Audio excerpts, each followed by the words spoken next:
Welcome into another episode of The Lace with Devin Novak and Brendan McLaughlin. Excited to be back with you after a 2-week break, but we have our last episode before Thanksgiving, so let's get right into it. Sunday Night Football a couple of weeks ago with the Patriots and the Ravens. Patriots lost by 18 points, I believe, or 17 points. Lamar Jackson tore it up. He's the MVP frontrunner now. Brennan, what is cause for concern for the Patriots? Cause concern. So Patriots defense obviously has been playing well up to this point, but there was always that one weakness they had, which is stopping the run, and the Ravens did a great job of exploiting that weakness. Mostly like with a guy like Mark Ingram that can ground and pound the ball, but then also Lamar Jackson off that QB option is just deadly, and Patriots just couldn't find a way to stop it. Lamar Jackson took advantage with the run, and as you said, Mark Ingram also contributed, and the Ravens were able to keep the Patriots offense very quiet. And not much to cheer for the Patriots. They scored a few points, but tough fumble by Julian Edelman and a few other things led to a tough loss. Because I think off Edelman's fumble, they scored a touchdown. Yeah. Whether it was that drive or on that. And the Pats drive was looking good on that, too. They were actually like that one sustained drive that maybe was going to turn the offense around, but then just unfortunate, Julian Edelman just fumbled the ball, and then Patriots couldn't rebound from it. Yeah, but the Patriots still have a 9-1 record. Nothing to complain about there. They're ahead in the AFC East by about 2 games over Buffalo, I believe. Yeah. So nothing. But the Ravens are the real deal, especially with Lamar Jackson. He has been an absolute stud for them under center. As I said, MVP frontrunner. The Patriots passed on him just 2 years ago when they took Sony Michel. Do you think he would fit well in the Patriot system if he had played here? It honestly depends, because honestly I think Tom Brady would have played better, because remember last time that they drafted a quarterback, Jimmy Garoppolo, Brady just turned it on and was just insane. I honestly believe that would have been the same case scenario for if a Patriots drafted a guy like Lamar Jackson, but Lamar honestly could have fit into this offense in multiple ways, like say like a Taysom Hill kind of role. I feel like he could have honestly done really well there and everywhere in that Pats offense, because Tom Brady could always use another weapon, especially this year. Baltimore Ravens are the real deal. They have quite the resume. They've defeated the Patriots, the Seahawks, the Steelers, and one other really good team. They play the 49ers in 2 weeks. We're very much looking forward to that one. That'll definitely be a shootout. But moving on to the next week, the Patriots edged the Eagles 17-10. Patriots offense did not look that strong, and Tom Brady was very vocal about it. The Pats defense did come in clutch, minus that one flag on McCourty. Yeah. That eventually led to 3 points. But other than that, they looked really good. Got a little help. Aguilar dropped a touchdown pass on 4th down. Yeah, Aguilar loves to do that. So. Takeaways from that game, Brennan? Takeaways, Patriots offense doesn't really look like they have a rhythm so far, which Tom Brady has a right to be mad, because honestly there's just been a juggle of wide receivers he's had to play with all year. But let me stop you right there. I believe that Tom Brady is more than half of the problem with the Patriots offense. He has not looked sharp at all, missing just blatantly missing passes, like things I think even high school quarterbacks could make. I know, but there's a lot of things I've seen here. There's miscommunication, obviously. N'Keal Harry, probably ran the wrong route maybe 5 times against the Eagles, and I literally saw it. Because Tom Brady would look his way, and then he'd just shake his head and then go to somewhere else. And then also Philip Dorsett. Philip Dorsett, really, I only see him as like a deep threat. He doesn't do much besides that, but then there's Edelman. And then that's... Mohamed Sanu had a great game against Baltimore, though. Yeah, can't forget about that. Mohamed Sanu, he's a big body. I think he's a good replacement for Josh Gordon. No, he is. He is. Don't get me wrong. But honestly, a guy like Mohamed Sanu, he can bring a lot of luxuries to this Patriots offense, but if he can't, honestly, one of the most complex playbooks, I believe, it's that Josh McDaniels schemed offense. I just can't believe that Mohamed Sanu can figure out this offense in a matter of 3 or so weeks. Mm-hmm. It's just Tom Brady, obviously he has a right to be frustrated, and as you said, he's missed a couple throws that he typically doesn't miss, but honestly, with just a bunch of dysfunction this Patriots offense has had, there's not a lot of QBs that can really flourish. And we can't only blame Brady. Some of the calls by McDaniels, I've been shaking my head at, why would he call that on 1st down, or why would he call that on 3rd down? Just little out route passes that usually don't get very far for them. I think he's partially to blame for the lack of offense that we've seen. Yeah, he loves, the running backs, honestly, have been a great focal point of this offense the past couple of years, but this year hasn't really been a lot. Sony Michel can't catch a ball, and he's averaging honestly, just over 3-4 yards a carry. And James White hasn't really done much either. It's a quiet year. There's a lot of people that on this offense you can point to and said they're really underwhelming just as this year compared to last year. But honestly, I believe if you put any QB in this offense with the juggling of offensive line, the inconsistency at wide receiver, and a tight end that seems like they don't know how to play football, like all three of them, like I just don't believe that any QB put in this system could actually flourish. So here's a question for you. So Bill Belichick has been running the defense mostly for the Patriots most of the season, and they've had the best defense I think they've had in franchise history going. Do you think that's part of him or part of the players? They didn't acquire too many people. They got Jamie Collins. That was an addition. Michael Bennett's gone. He was another addition. Yeah. He's gone from the team. Do you think it's Belichick? What is he doing different from Flores last year, and why is this defense pretty much unstoppable? I believe it, honestly, yeah. Bill Belichick, hey, he's great at defense coordinator, but there's two people on that defensive side of the ball that are coaches. Gerard Mayo, he's turned those linebackers into something special. Like Jamie Collins has been a certified bum the past 3 years, and then now he's playing like Defensive Player of the Year candidate. Devin McCourty just playing outstanding, and then Kyle Van Noy, a guy that really no team wanted, and the Patriots picked him up, and now I would say he's around top 10, top 15 linebacker in the league right now. And then the defensive line hasn't been terrible, hasn't been good either, but honestly, for a guy like Trey Flowers that the Patriots defense is missing right now, it honestly doesn't look like they're missing a beat. And you're forgetting Stephon Gilmore, the all-pro corner, who's been pretty much untouchable this regular season. What do you think is the biggest Patriots strength on defense? The secondary, the linebackers, or the line? I love the secondary. The secondary has really shut down a lot of people. Like Lamar Jackson, he beat the Patriots with the rushing game because he knew if he threw it, that Pats secondary would not have a lot of balls get by them. So that's a lot of things I see when teams go up against Patriots. It's going to be the rushing attack that's really going to beat them, and honestly just chew the clock so they can take the ball out of Tom Brady's hands as much as they can. Yeah, the defensive line has not looked that strong. I definitely would say it's the weak spot in the defense, but overall, when you're having one of the top defenses in the league up there with San Francisco, I think it's going to be okay and enough to get them by. And then the Patriots activating off IR Isaiah Wynn and N'Keal Harry. Isaiah Wynn, they took, I think, in the Sony Michel draft as well. Yeah. He missed the whole first season. He was injured. He missed the whole first half of this season with an Achilles injury. He's been kind of injury bitten. But he's a big part of that offensive line if they can get him back. Yeah. And you think you got a guy like Newhouse on the line right now, and as Mr. Swinton says, he is a turnstile. He just accepts tickets and lets people go through him. He's not the best at all, or he'll get flagged. Yeah. And then you got Marcus Cannon, who's been kind of weak. But N'Keal Harry, how do you feel about him fitting in?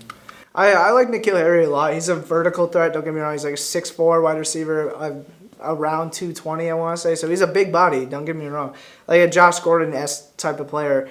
If N'Keal Harry can find some chemistry and build trust with Tom Brady, I feel like this would be like a Malcolm Mitchell situation. Malcolm Mitchell back when they won the Super Bowl against Atlanta, he was a huge part of that, and I feel like N'Keal Harry can have a similar role. I agree with you. I just think he has to find a way to fit into the Patriots offense and style of coaching he's probably not used to.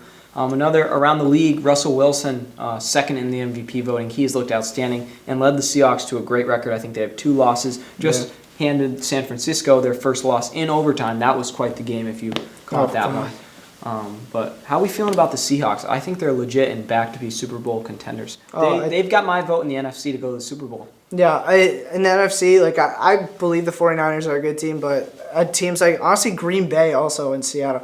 That Green Bay versus San Fran game that's coming up this Sunday, as right there, I believe that's a pivotal matchup. Whoever wins this game is going to be playing the Seahawks in the NFC Championship, I believe. Because Russell Wilson been playing out of his mind, and then just adding a player like Josh Gordon to that offense is honestly just unstoppable. The 49ers continue to prove me wrong and show that they're a good team, but I still just think they're too young and don't have the experience to make a big playoff push. This guy right here, he is very inconsistent. Against an Arizona Cardinals secondary that is literally Patrick Peterson and friends, because his friends are awful. But Jimmy Garoppolo just looked like he didn't really know what was going on, and he would just try to force balls in the places that the ball shouldn't have been thrown. And there was multiple occasions where that happened, and that's why the 49ers barely escaped that game against the Cardinals. We're going to have a great matchup this week between these two teams. Very much looking forward to it. That one will be in San Francisco, and that's why I'm going to take the Niners in that one over the Packers. I think whoever's home team is going to win that game. Yeah. Moving on, obviously, big headline. Myles Garrett suspended indefinitely. Definitely the rest of the season, though, for hitting Mason Rudolph in the head. Brennan, takeaways from this incident. So, honestly, I was astonished. The suspensions that came out, it was like Hayward that got suspended, and Garrett that got suspended, and then there was a couple other players Marquise Pouncey, for kicking Myles Garrett in the head, which deservedly showed because he almost tried to kill his quarterback. But there's something to this because I feel like Mason Rudolph. I was astonished that he didn't get suspended because he was the instigator of this whole entire fight. I believe that accusation that Myles Garrett came out with saying that he said something racial or something along those lines, I believe that would tick off Myles Garrett because I can't see anyone just going AWOL like that like he did. Well, here's what happened. Here's my problem with it is, first of all, you're down 2 touchdowns with 8 seconds left. Why are you throwing? Why are you not taking a knee? Second of all, it's a roughing the passer penalty. Why are you taking a roughing the passer penalty with when you're up 2 scores? And then if you're Mason Rudolph, I guess you're kind of mad about the game and you retaliate, not defending him, but he did try and rip off Garrett's helmet. And then Garrett grabbed him by his face mask, took off his helmet, and hit him over the head. And that was not justified at all. But everything else Garrett did, I can definitely see a need for. Yeah. Definitely not right here. Bad example, but everything else that Garrett did, he had a right to do it. Mason Rudolph tried to take his helmet off first, but then Myles Garrett obviously being the big... Because he was flagged for the roughing the passer. It should have just ended at that. Those things are common in the NFL, especially especially with Myles Garrett. Myles Garrett's leading the league right now in roughing the passer calls. But Myles Garrett literally had a lot of right in this. Obviously, the action of trying to hit Mason Rudolph with his own helmet, not right. But everything else besides that, he had a right to do it because Mason Rudolph was the instigator of this, and I definitely think Rudolph got off pretty scot-free. But moving on, Rob Gronkowski, his big announcement, he's going to have a Super Bowl party in Miami, kind of let a lot of Patriots fans down. And we saw him in L.A. dancing for the Lakers last night. Were you bummed out about his announcement? I don't believe he's coming back. I don't really think he wants to come back. I didn't really see anything much into it. I was like, if he came back, fine. But he looks like he's living life in retirement, and he doesn't want to. And he deserves it, and wish the best for Gronk. Moving on to the NBA, the Celtics have looked great, 11-3 record. They're top team in the East. They've looked solid. They lost to the Clippers in overtime last night by 3, but that was quite the game, and they put up quite a fight considering all the stars on the Clippers team. What do you like about this Celtics team so far? I like the Kemba Walker type version of this team because Kyrie last year they have similar stats as of Kyrie and Kemba last year. Like with the ISO simulation, like they've had with Kyrie last year, and that didn't work out. Kemba Walker has similar numbers to that, but I just believe Kemba Walker is a soft-spoken guy, and he's just a team leader inside the locker room. And there's not a lot of drama that carries around with him like a guy like Kyrie. I like that he's just there to play basketball. He's always smiling. He's a team player. He's selfless. I really like how he blends into the Celtics organization, and it's paid off. He's gone from the Charlotte Hornets to the top team in the East with the Boston Celtics, and I think that's something to very much look forward to. But also in that picture, I believe a big, substantial piece of that success is Marcus Smart. He's been playing lights out on defense. Defensive Player of the Year for the first quarter of the season, I believe, should go to him because every star that they played, like Kawhi Leonard or Ben Simmons or Giannis, those combined players have only combined like 30 points against Marcus Smart combined. Like last night, for example, he held Kawhi Leonard, one of the, I think, top 3 best players in the NBA, to 8 points. 8 points. I believe that's just insane. Impressive numbers. And these two guys, I remember crying when he was drafted, but wow, he's fit into the system pretty well. And Jason Tatum I wasn't expecting. But both players have looked unbelievable. Tatum with that nasty crossover last Paul night. George's ankles are still in the roof of the Staples Center. They looked really good. Jason Tatum has looked the most solid, though. I think he's been the biggest star for the Celtics. Jaylen Brown right there with him. But the Celtics are a team to look out for, and I don't think many people saw this coming, especially not this early. And they've really kind of pieced it together. They have a better team than they did all of last year. Yeah. They looked really good. They're 3rd in the power rankings. And we'll see how that plays out. Gordon Hayward with the hand injury. This guy can't catch a break. He's out 6 weeks with a hand fracture. Yeah. Not much more to say. We wish the best to Gordon and his family, and we hope to have him back on the floor soon. Moving around the NBA, you said you wanted to discuss the Miami Heat. Yeah, Miami Heat, I firmly believe that they were going to be a dumpster fire and they were going to be terrible. But they're actually the number 2 team in the East as of right now with a 10-3 record, a half game behind the Celtics. So, and a guy like Jimmy Butler, a guy that's been written as a team cancer in his career with Minnesota and then Philly, was the main culprit to most fans saying that Philly did not make the finals last year. But I just believe Jimmy Butler just needed the right situation. I believe the Miami Heat is a place where he can just play basketball and there's not a lot of focus on it. And that's why I think the Miami Heat are going to make a deep run in the playoffs. The Heat have looked solid even without Deion Waiters on that 10-game suspension. Yeah. We'll see how that plays out for them. And the Los Angeles Lakers, they have been the top seed in the West, led by LeBron and Anthony Davis. Yeah. They're scary. They're a powerhouse, especially. Yeah. I forget his name. Who's number 4? Kyle Kuzma? No. Number 4. Is Caruso? He Kuzma 0? Yeah, Caruso? He's been a big part. No, of he's the Lakers. no. He's no. looked good for them, No. in my opinion. No. He's averaging like 4 points. But he's clamps on defense. Shut up. I don't care what anyone says. Just wait until Rachon comes back. That man's not touching the floor. So He'll be fine. Luka Doncic has looked unbelievable for the Dallas Mavericks. He's got KP, Kristaps Porzingis. What do we like about the Mavericks? I love the Mavericks in the West. Him and KP together, that European duo, that's nasty. Especially with Luka Doncic playing the way he is. He's a triple-double machine as of right now. I think it was just last night or 2 nights ago, he dropped like 42 points, 11 rebounds, and 10 assists. And a guy who's 20 years old, I just believe that's LeBron-esque type numbers. Yeah, so moving on. The Los Angeles Clippers getting Kawhi Leonard back. They have Paul George. They are a solid team and a threat in the West. What do you love about the Clippers? I just love their defense. Like, honestly, last year, these are 2 candidates for Defensive Player of the Year. And then you add a guy like Pat Beverly to that. That's a starting lineup of 3 mainstream defenders in the NBA. And obviously, these are 2 offensive players that are insane, too. With Paul George can drop 40 any night he wants to, or Kawhi Leonard can just be a sharpshooter from 3 whenever he wants to. I just believe on any given night, this could either be a defensive team or an offensive team, or both on the same night, and that's just scary to me. I think you summed it up pretty well. And you think the Celtics scored 104 points on them last night, and that was with an overtime. So the team defense for the Clippers, very strong. They have a very strong ball club. And with the Lakers, that Staples Center is going to have a lot of wins in it. Oh, yeah. Moving on to the NHL, the Bruins, they have 5 losses in overtime or shootouts. I think they've lost 3 or 4 shootouts in the last couple weeks. They have looked absolutely atrocious in shootouts. They're still the top team in the Atlantic Division. I think they have a record of 11-3-5. So for a total of, quick math, 27 points. So they're doing well in the Atlantic. They have a game tonight.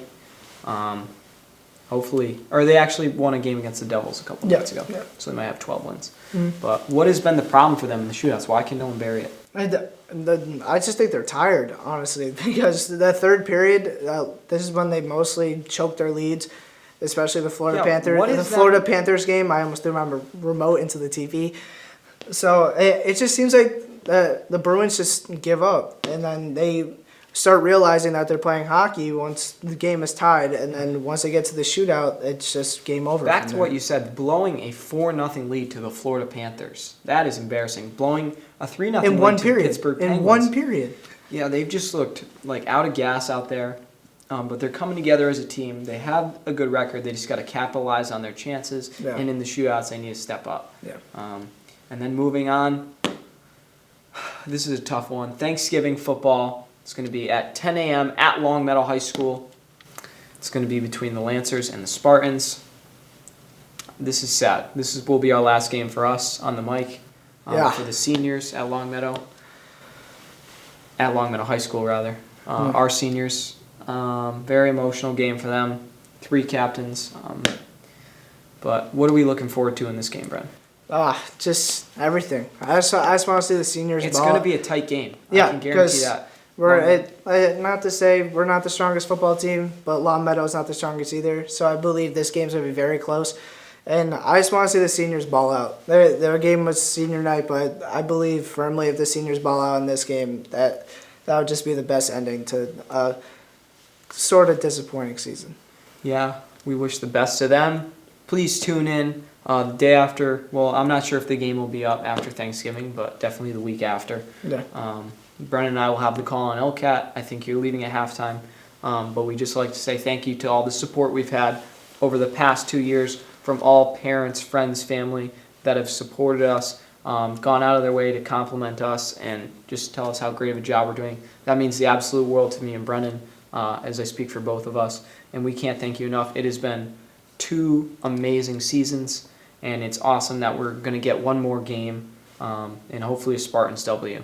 Yeah. But with that, that pretty much concludes our episode of The Latest. If you don't already, follow at The Latest ELHS on Instagram. That's at The Latest ELHS on Instagram. Thank you very much for tuning in to The Latest. As for all of us here at LCAT, Brennan McLaughlin and myself, Devin Dobek, signing off, and we'll see you next time. Happy Thanksgiving.